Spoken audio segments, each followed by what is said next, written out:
Hello everyone, welcome to the beautiful region of Telluride, Colorado. We're currently on approach into Telluride Regional Airport, and we're going to be taking runway 27. And we've done this approach before on the channel in the Premier 390, but we're doing it today in Aerofly to see how good it looks. This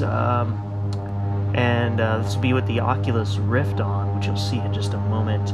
I was trying Aerofly out without the Oculus, but it's just like any other simulator where, you know, I really love using the Oculus because of the peripheral vision you have. Even with Track IR, it's still not the same thing. It's just nice to be able to turn your head to see all the way around, you know, pretty much all the way around the aircraft as far as the windows inside will let you see.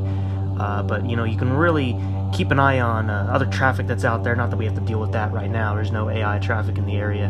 But you can, you know, definitely follow the airport when you're flying downwind and to see what you're doing. But to do this approach, so you basically, they don't have published a chart for it. So you fly the localizer for runway 9, and then you break off from that. You go downwind, and then it's a pretty sharp turn to get into runway 27. But it looks really nice. It's one of my favorite approaches, so it's why I like doing it, and I just wanted to see what it's like in the simulator. So that's what we're going to do today, and that's what we're currently doing. You can see Telluride over there. It just looks beautiful. I will say this, of any simulator I've ever used, X-Plane 11, Prepared, FSX, I've never seen it look this good on this particular approach. And then you also have the sloped runways. You can kind of see the curve of the runway there. You'll see it more when we land. But yeah, it's just beautiful looking area. Again, this is with no add-ons. I'm not using any add-ons for Aerofly. The only ones I have installed are like some of the free ones, but you're not even seeing those here. That's just the Dash 8, and I think a few, maybe an airport or two or a region or two. I can't remember, but all freeware that I'm using. This is just the default Aerofly that you're seeing here. And so in just a moment, we're going to make our turn. I mean, you can really see how deep these little canyons, I guess you could call them, are. And now we're going to start to make our approach. Now you can even see up ahead, you can see the town over there, and you can see the 145 highway, which is what you need to stay to the left of just for noise. You don't want to fly over the houses on the right side of it. So you can see it ahead there. You can stay to the left of it because of how much detail there is in it. And then you just keep coming down a little bit. And then eventually, once we get a little more ahead, we're going to make our turn for 27 and hopefully make it in there correctly the first time, and we don't have to go around.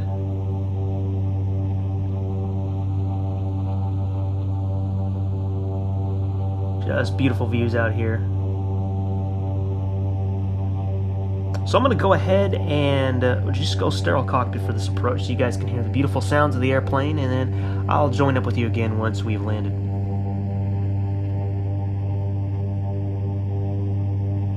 1,000.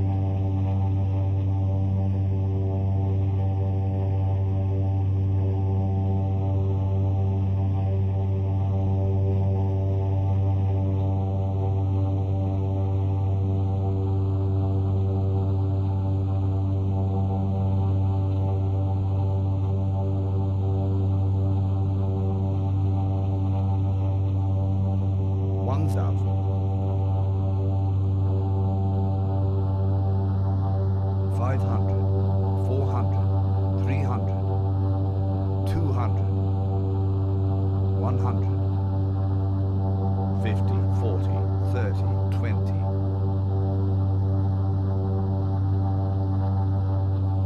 10. All right, and we are down.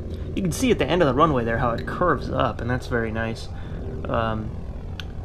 So what we're going to do is we're just going to go ahead and back taxi around here. I'm going to pull off to the left here, and we'll turn around and then go park the aircraft. But yeah, if you want to try this this approach, especially if you want to try it in Aerofly, or any simulator really, just grab that the localizer 9 chart, fly towards 9, and then you basically break off that, like I said, and fly downwind and go into 27. Now, usually you only use 2.7. It's more of a rare approach, but you use it when the if your tailwinds are going to be too high. For some aircraft, you won't be able to fly into 9 if you're going to have too much of a tailwind, so you would go into 2.7, and that's kind of what we did today. Not that the winds weren't allowing it, just for the fun of it and for the challenge. Definitely is one of those challenging approaches to do, and very scenic at the same time. Now, I hear Aerofly is getting a helicopter soon, so I can't wait to check that out. I've been wanting to try a helicopter in this. Again, give me a shout out if there's any areas you want me to try. I want to do a tour around Las Vegas. I briefly checked out Vegas, and it looks amazing, so I want to do a tour around there. Maybe we can take off from, I'm not sure what airport around there, maybe the main international airport, McCarran, or something else, but we'll take off and we can fly around Vegas for the next Aerofly video. I want to fly this right now for a while. I think I'm going to take a little bit of a break from the other sims and focus on this one because I'm having a lot of fun with this. I also want to do some gliding. I did do some gliding around Tehachapi, California. That's where I went gliding in real life, and I did it in here, and it looks pretty accurate. So I also want to do that. So that'll probably be the next video in this series, maybe in a few days. I'll put out some gliding around there, and we can all collectively check that out.